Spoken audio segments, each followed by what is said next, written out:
most of my money came from driving other people's food around while they slept. I worked midnight to 4, living by whatever address the app lit up next.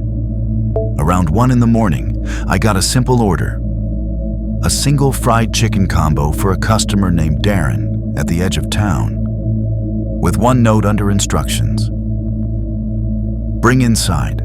I'll grab cash for your tip." The restaurant was nearly empty. I was in and out in minutes. The drive got dark fast as the app sent me past the last gas station into a stretch of houses spaced too far apart. Darren's place sat at the dead end of a narrow lane, pressed against a line of trees and the low hiss of the bypass. I parked and hit "Arrived," then tapped the call button. It rang once, then dropped straight to voicemail. A text appeared immediately: "Phone's acting weird, just come to the door." The porch sighed under my shoes as I walked up. Up close, the door's paint was peeled in long vertical scratches, like something had been dragged down it again and again. The handle turned before I could knock. A man stood there, head shaved smooth, eyes a little too wide. His smile showed gums, and his breath rolled over me, sour and chemical with a metallic edge. "You're fast," he said. "Come in, I'll grab your tip. Just drop it on the kitchen table while I run downstairs." I stepped inside. The air was thick and warm, heavy with grease and a sweet, rotten note that stuck in my throat.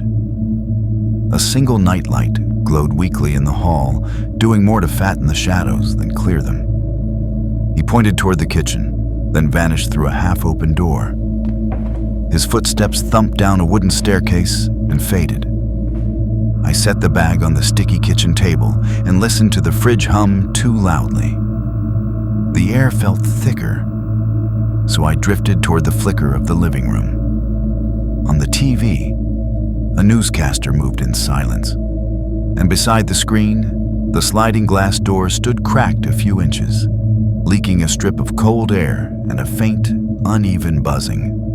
I told myself I just wanted one clean breath and slid the door open. The buzzing jumped to a swarm as a motion light snapped on above the deck. In the harsh glare, 2 black bags slumped against the railing, swollen in the middle and tied off too tight at the ends. They weren't shaped like trash. Flies crawled over them in a shifting black skin, and the smell outside was pure rot. My vision tunneled. I staggered back, caught the edge of the frame, and dragged the glass shut, cutting the swarm down to a muffled buzz. The house felt too small. I moved through the living room, past the TV, into the narrow hall. My hand had just closed around the front doorknob when the basement door opened behind me, and Darren's voice floated up. "You still up here?"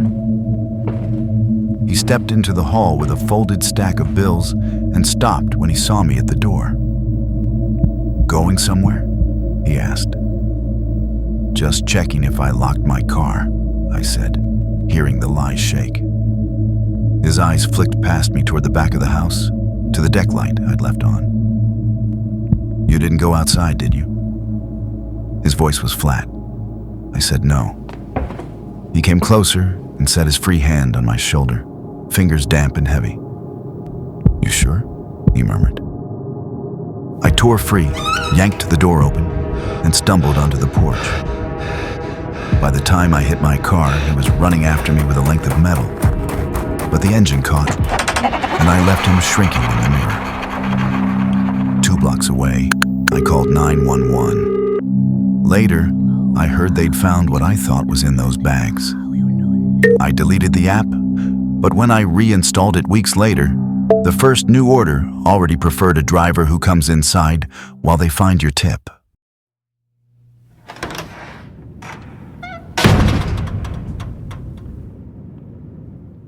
Like, share, subscribe.